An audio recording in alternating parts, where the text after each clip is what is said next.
Assalamualaikum warahmatullahi wabarakatuh. Perkenalkan, nama saya Rizky Aditya. Pada video ini saya akan membahas proses pencatatan akuntansi dari tugas saya. Baiklah, kita langsung masuk ke pengenalan usaha. Nama usaha saya adalah UD Aditya, bergerak dalam penjualan barang-barang terutama untuk tas dan sepatu, beralamatkan di Jalan Nur Anyia nomor 11 Bukit Tinggi. Nah, sebelum membahas lebih lanjut, saya akan menjelaskan apa sih akuntansi itu. Akuntansi adalah proses pencatatan, pengolahan, dan penyajian informasi keuangan suatu entitas seperti perusahaan, organisasi, atau untuk individu. Tujuan akuntansi adalah untuk memberikan informasi yang relevan dan akurat tentang kondisi keuangan suatu entitas tersebut, sehingga dapat digunakan untuk pengambilan keputusan yang terbaik. Sekian saja untuk pengenalannya. Baiklah, saya akan menjelaskan proses pencatatan dari usaha saya dari awal sampai tutup buku. Saya akan lanjutkan ke kebijakan usaha perusahaan saya. Yang pertama adalah kebijakan umum periode akuntansi tahunan dimulai dari tanggal 1 Januari sampai dengan 31 Desember 2023. Pada setiap akhir bulan disusun neraca saldo. Jurnal umum dan jurnal khusus akan digunakan untuk mencatat transaksi. Kedua, kebijakan pembelian. Setiap pembelian akan dikenakan PPN 11%. Pembelian dikenakan termin 2/10 N/30. Setiap pembelian dikenakan biaya angkut. 3. Kebijakan pengeluaran kas. Pengeluaran kas di atas 1 juta dilakukan dengan cek. Setiap pengeluaran kas sebesar 1 juta atau kurang menggunakan kas kecil. Pengisian kas kecil dilakukan ketika saldonya 500.000 atau kurang. 4. Kebijakan penjualan.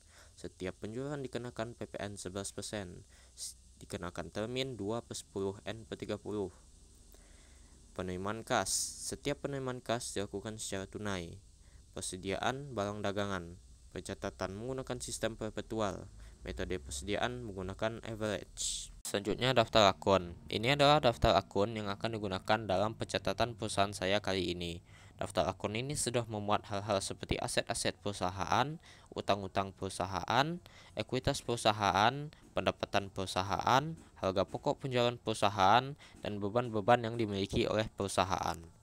Kegunaan daftar akun adalah daftar akun akan memudahkan kita dalam proses pencatatan di perusahaan dan akun-akun apa saja yang perlu kita gunakan dalam proses pencatatan perusahaan.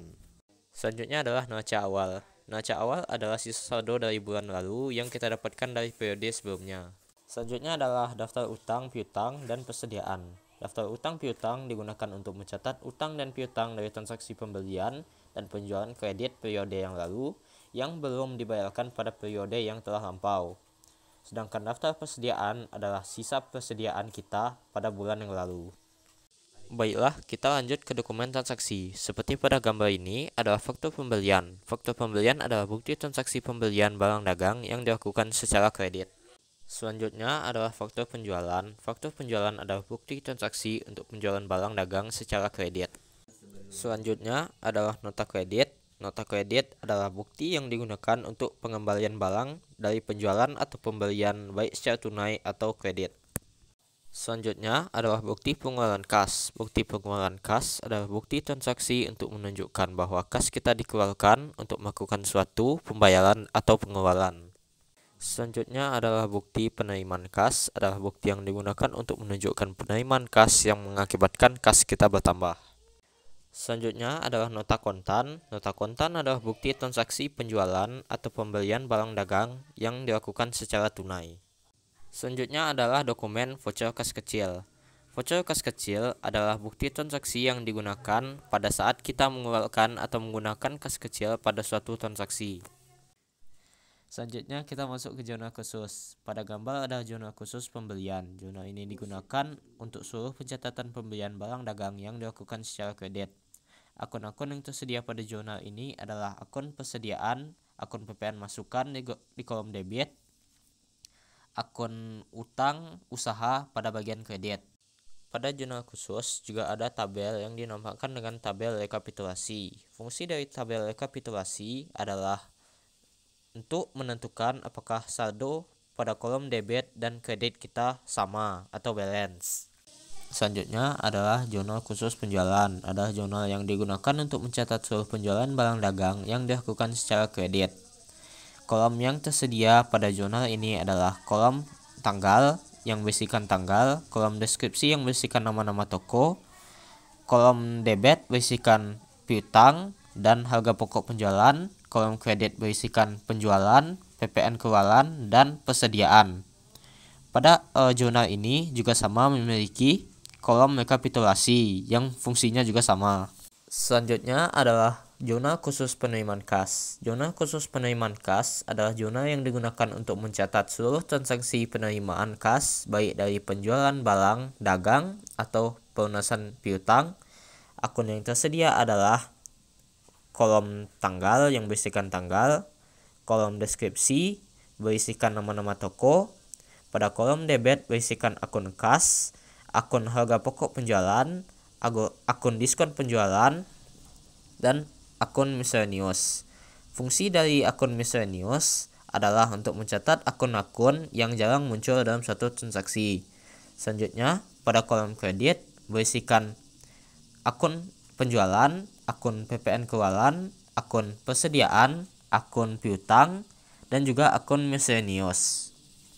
Selanjutnya adalah jurnal khusus pengeluaran kas. Jurnal khusus pengeluaran kas adalah jurnal yang digunakan untuk mencatat seluruh transaksi pembayaran kas secara tunai, baik untuk pembelian barang dagang, pembayaran beban-beban, dan pelunasan utang atas pembelian kredit. Akun yang tersedia adalah akun utang di sebelah debit, akun persediaan di sebelah debit, akun pajak masukan di sebelah debit, dan akun miscellaneous di sebelah debit. Fungsinya juga sama dengan jurnal sebelumnya. Pada kolom kredit berisikan kas dan persediaan. Selanjutnya adalah jurnal umum. Fungsi dari jurnal umum pada akuntansi dagang adalah untuk mencatat transaksi retro penjualan dan retro pembelian. Jurnal umum cukup sederhana dengan hanya memiliki dua kolom, yaitu kolom debit dan kredit. Selanjutnya adalah jurnal kas kecil. Jurnal kas kecil adalah jurnal yang digunakan untuk mencatat seluruh transaksi pembayaran tunai dengan menggunakan kas kecil. Kapan kas kecil digunakan? Sesuai dengan kebijakan usaha di awal, kas kecil hanya akan dikeluarkan untuk transaksi yang harganya kurang dari 1 juta rupiah. Kolom yang tersedia adalah kolom tanggal akan berisi tanggal transaksi, kolom deskripsi akan berisi alasan pengeluaran kas kecil, lalu kolom debit berisikan akun-akun yang menggunakan pembayaran kas kecil. Yang terakhir, kolom kredit akan berisi akun kas kecil. Adalah buku besar pembantu. Fungsi dari buku besar pembantu adalah untuk mencatat jumlah utang dan piutang dari pelanggan atau pemasok barang untuk memudahkan pencatatan.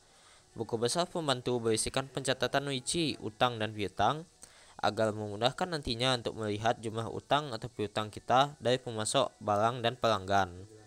Pada gambar buku besar pembantu utang, terdapat kolom tanggal untuk tanggal transaksi, kolom deskripsi berisi jenis transaksi yang dilakukan, kolom referensi berisi kode dokumen untuk transaksi, kolom debit dan kredit untuk mengisi tambah atau kurangnya utang, dan kolom saldo untuk jumlah utang. Selanjutnya adalah buku besar pembantu piutang. Pada buku besar pembantu piutang, terdapat kolom yang sama seperti kolom pada buku besar pembantu utang, dan memiliki kegunaan yang sama juga.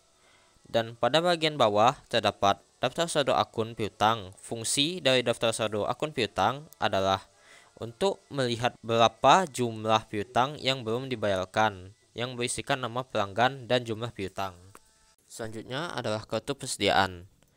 Fungsi dari kartu persediaan adalah untuk mengetahui berapa jumlah persediaan dan juga untuk mengetahui harga pokok dari penjualan. Pada kartu persediaan berisikan nomor barang seperti SP01, nama barang seperti gambar yaitu sepatu, terdapat kolom tanggal untuk tanggal pencatatan, kolom invoice untuk dokumen asal dari pencatatan barang, kolom in atau masuk untuk mencatat barang yang masuk ke gudang yaitu barang masuk, barang yang diretur, dan diskon dari pembelian barang.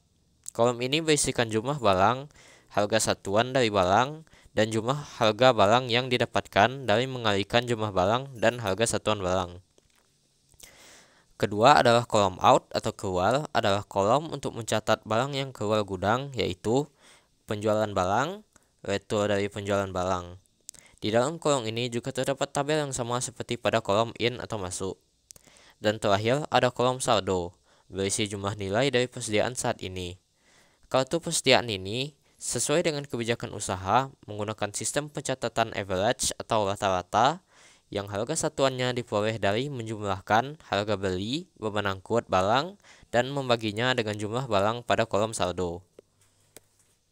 Setiap terjadi pembelian neto barang atau diskon dari pembelian barang yang berarti perubahan jumlah barang di gudang, kita harus mencari kembali harga satuan baru dengan cara membagi harga keseluruhan barang dengan jumlah barang pada kolom saldo. Selanjutnya adalah kartu persediaan kedua. Kenapa ada kartu persediaan kedua? Karena kartu persediaan digunakan hanya untuk menghitung satu jenis barang saja. Kartu persediaan ini juga terdapat susunan kolom yang sama dan juga fungsi yang sama dengan kartu persediaan sebelumnya.